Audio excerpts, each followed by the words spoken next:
Wow. Wow, this is some really deep stuff. I don't know what just happened, but something happened inside of me. Something snapped, something sick. I wasn't expecting that either. Sorry. It's okay. It's all right. It's beautiful.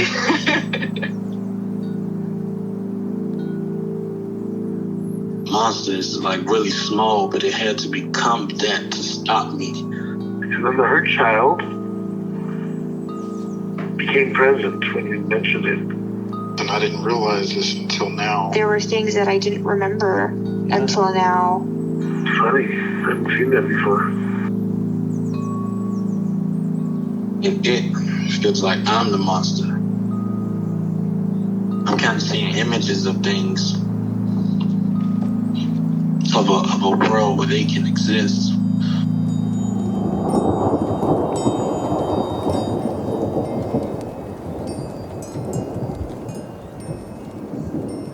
This clarity brings all kinds of answers. It's clear. She hugged me and then went back to her place, I guess, in my heart. Oh, it wants to come out. It wants to bippity boppity boop Cinderella me. She's melted into my chest. It's ooey gooey. All week been finishing things, cleaning up more, started eating vegetables again last week. And it kind of just started happening. It's almost like I just finished going through a meditation session. I feel light. When you hit that first joint, in the morning, and I actually feel a lot more awake.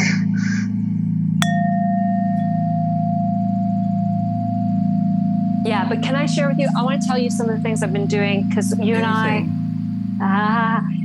were kind of together trying to. I think it was in our last session or the one before, just trying to kind of figure out.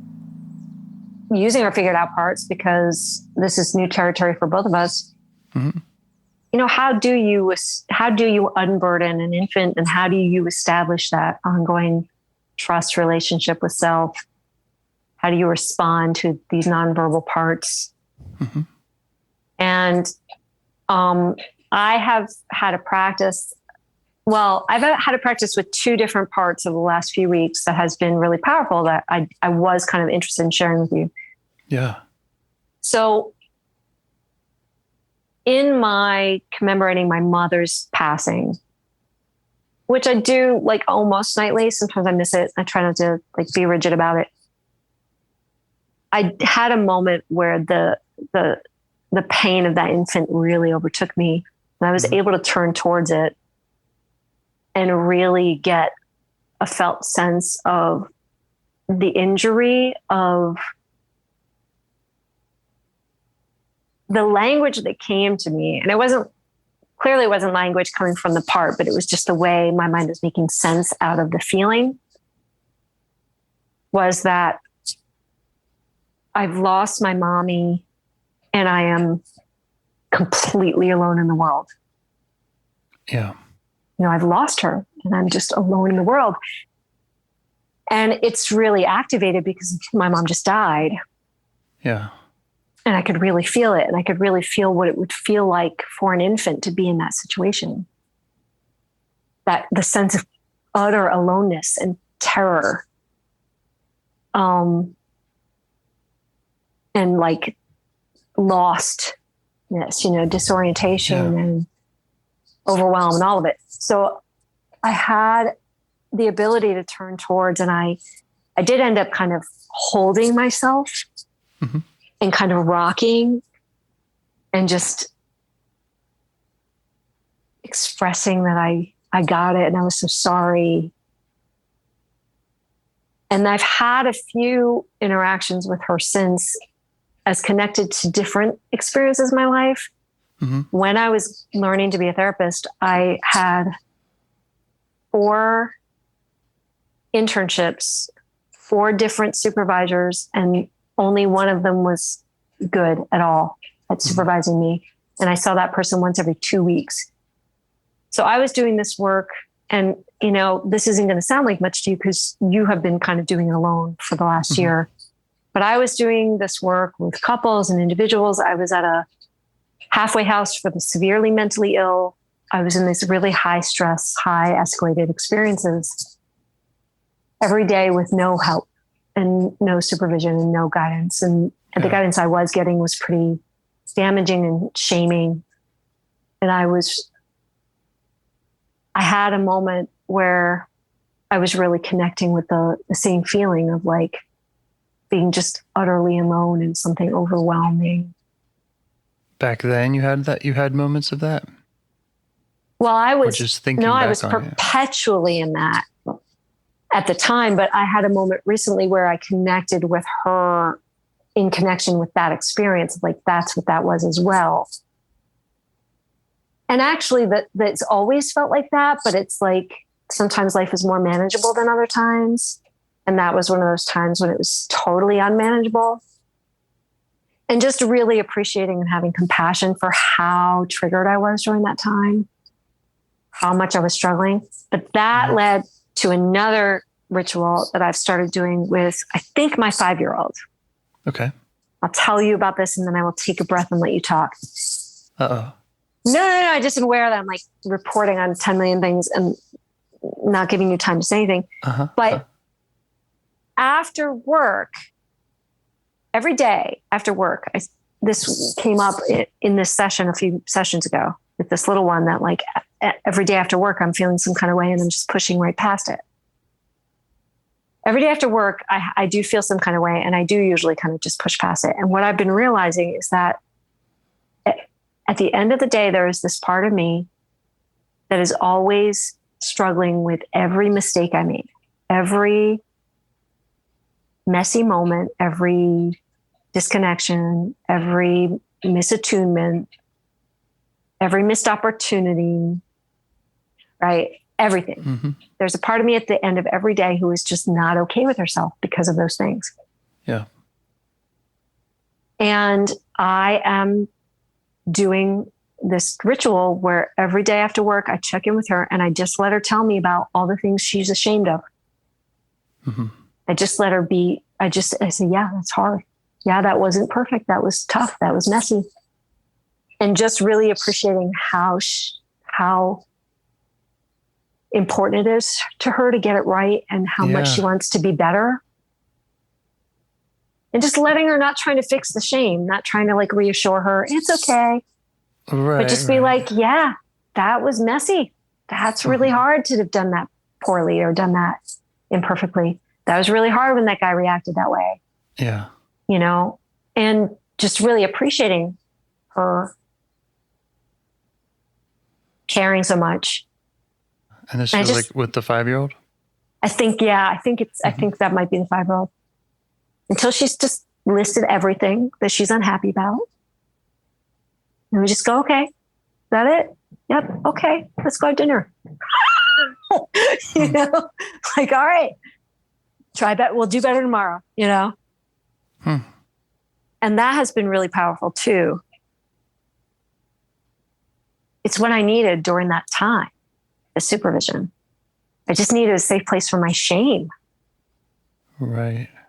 I had no place to go. And so that reactive part, that back the fuck off part, was the only protector I had around the part of me that felt just crushing shame every day for every error and every mistake and not knowing what I was doing, getting it wrong. And I couldn't live with that. I couldn't be in the shame and I had nowhere to go with it. So I was just defensively angry all the time. So how's it working for you? Yeah, it's good. It's good. It's just such a relief. I don't hold on to it the same way. And I'm not as defensive about, fucking up. That's awesome. Is there, so in that conversation, in that inner dialogue, this part is listing the things that it feels shame around and you're validating those. Yeah. It's like, I'm not okay with me. The feeling is I'm not okay with me. I'm not okay with me. this was, I'm not good. I'm not good. I'm not okay with me. And then you just go, okay, what happened? What went wrong? Yeah, it just lists all the fuck ups, even the possible ones, even the ones that are just like maybe fuck ups that it's holding on to. It's like a daily unburdening in a way. Yeah. Of like all the shame. And I just take it and go, okay, yeah. That's hard. What else about that? Yeah. And so now when I'm fucking up, so like in this session today where I really lost this person in the session, we literally walked out at some point. You know, I was able to just kind of like admit immediately, like, oh, I see where I went off there to the partner, you know. That's why I feel so confident the repair will be good. I'll be able to repair it because I don't feel defensive about it. Like I feel like, okay, I see. That wasn't perfect. The part of me that's in shame about it has someplace safe to go. How long have you been doing this practice with this after work thing? Probably only like a week or week and a half or so. Pretty recent. Yeah.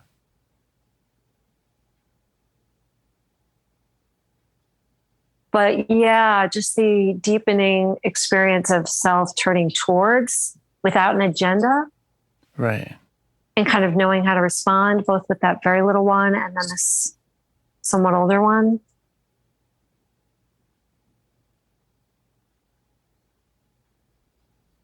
You know, it's so much easier to not have an agenda with other people's parts. Right. Because there's so much urgency from the part of me that wants to do better and be better and fix me. And you know, that's why I'm in therapy. So to kind of step out of that and not have the agenda and just show up and be like, yeah, okay, what's happening? It's hard. Yeah. I'm just laughing because it's just like so obvious, but like, well, man, and maybe it's obvious now, but yeah. So like when you say it's hard, what are the parts?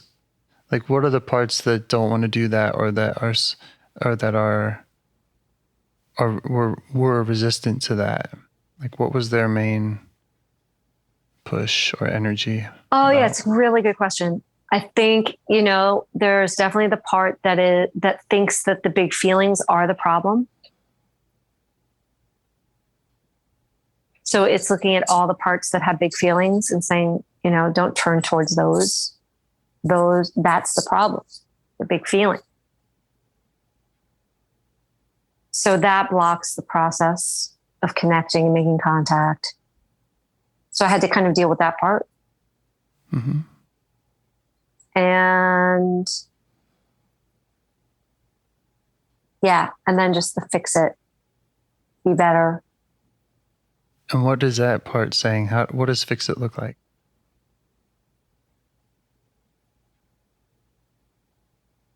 Well, I think, that's interesting too, because I think it's getting a little muddy because there's just a caretaking part, but the caretaking part is partly about like making it better. Right. So wanting to reassure, for instance, that 5-year-old, like, it's okay. You were just, you know, you were just struggling in this way, or it wasn't that big a deal. Wants to come in and like reassure in order to make it feel better. There's this fear of like letting it just feel the bad feeling. Right. You know, and kind of getting that past that to actually when you just let the part be in shame and don't try to fix that. And again, I do that with clients. You know, I came to that realization a while ago with clients. If they're in shame, it's so much more healing to just be like, yeah, it's so hard when you feel like you fucked up in that way. Right. When you feel like you're not good enough, I can really appreciate that you would feel that way here. Not trying to make it better. But with yourself, yeah, that caretaking part, the one that wants to soothe it, make it better. it's all in conjunction with the sense the bad feelings are the problem. We have to fix that. We have to be better. It's a few parts involved in all that. Yeah. That all kind of needed me to hang out with them for a minute and then ask for space. And is there more in the conversation? So the parts, so let's say this 5-year-old is listed, it's shame. Is there more in the conversation or more that it's asking of you? Like, is that? That's also a really good question, right? Because we're talking about ultimately unburdening, right? And the hope is that when trust is built, that they will kind of start to move in the direction of that, of what they might need to let go of those feelings and beliefs about themselves. No, it hasn't. That, I'm really glad you asked that, because I meant to say that that's still the place where it hasn't gone. Yes. Yes. Exactly right. Yes. I'm trying to not, because I think, again, the be better, fix it kind of impulse is to get kind of caught up in that. Yeah. And that's what I was hearing too, is that kind of fix it. And I just wanted to reflect back that when I asked you about what fix it looks like, and you mentioned a caretaker that says like, it's okay, no big deal. Mm-hmm. And to me, like, yes, that does sound like a caretaker. That is kind of a fix it part, but that's not let's heal this part so that it doesn't have this burden anymore. Right. So it's the part that like wants to get to the unburdening and like figure out or use the figure it out part to get to the unburdening so I can be better, and that's the whole drive for like, that's just the underlying drive behind all this stuff that I've had to start to try to let go of. And just, as you, I think, are very good at, just treat it like, okay, I'm just going to visit with this part, see what happens. And not. I mean, I appreciate you saying that, because I'm over here trying to not say, gosh, how about we go in and get to the unburdening, because that's my intuition, and that's yeah. And I know that it can be kind of tricky to that difference between like, oh yeah, well, all parts are welcome. We don't want to be fixing it. Even the idea of like caretaking. Wait, that's a bad thing. So there is a lot of difficulty with the language around it. Yeah. Well, and it's not a bad thing. It's wonderful. And I've also gotten really good with clients when their caretaking parts come in to be so validating of like, what a loving part this is. What a wonderful, loving part. And also just recognizing that caretaking part is also inadvertently interrupting the witnessing process, right? Because it's trying to make it better, right? Yes, and it sounds to me like you are, this is a new thing with this part. It feels like the right thing with this part. Yeah, it's your growing edge with this part in your relationship with it, right? Which is awesome. So sounds like it's all in the right place. But I very much want to get to the unburdening. I'm very much trying to let go of needing that to happen and just being open for it to happen. I do have a sense, I went out of my way to say that today I've been doing so much deep work and crying so much that I just needed to not do that today. But I'm pretty sure that the unburdening will happen. Well, I wanted to say I'm pretty sure the unburdening will happen with company and guidance. But I probably will not be able to do it alone. I don't know that that's true. It may spontaneously happen, but I plan on having another actual session with you where. Great. I also want you to just invite you to this idea that it's, getting to the unburdening isn't so much of a destination as like you are doing it. You're doing it all the time. You're doing it in those conversations. So like, that can be a hindrance of having like, there's where we need to get. And again, and language just does that. But this validating with this 5-year-old part, like that's part of the process, and it's a necessary part of the process. And so you might as well you could call that unburdening as well, like, you're doing it, right? Yes, Yeah. I think so. And with that little one where I'm just with her in that like, Right. again, language, right? The sense of aloneness. Like there is no language to capture the depth of aloneness of an infant that's been left alone in their distress. Yeah. It's just like, and I can feel what that is. And it's when I make contact, the depth and breadth and gravity and impact of it is just, right, literally palpable. And just being with that and kind of saying, you know, establishing that I'm here with you in that is, yeah. I don't know what unburdening is going to look like beyond that. But if there's something else that needs to happen, I'm just trying to trust that it will become apparent in due time through the process. I think that makes total sense. And I mean, that's the hard part. And that's the work, the work of actually just being there with whoever, a person, and just witnessing, validating. Like that's the important part of the process. And what comes out of that could be anybody's guess, could be a creative thing that you develop along the way with that part, you know, but you have, that's the necessary step again of like showing up, being willing to just show up, allow the part to show up as it is and witnessing it. Yeah. Yeah. So. Congratulations. Thank you. And thank for your help with that, because I think that our sessions have been really integral in like unblocking stuck places in the process. Yay. That's awesome. Totally. I definitely don't think I can see how the sessions led to what happened next. Yeah. So I'm really grateful that. Do you want to help bring more self-energy to the world? If you'd like to participate in calls or help out with this project in any way, I'd love to hear your ideas.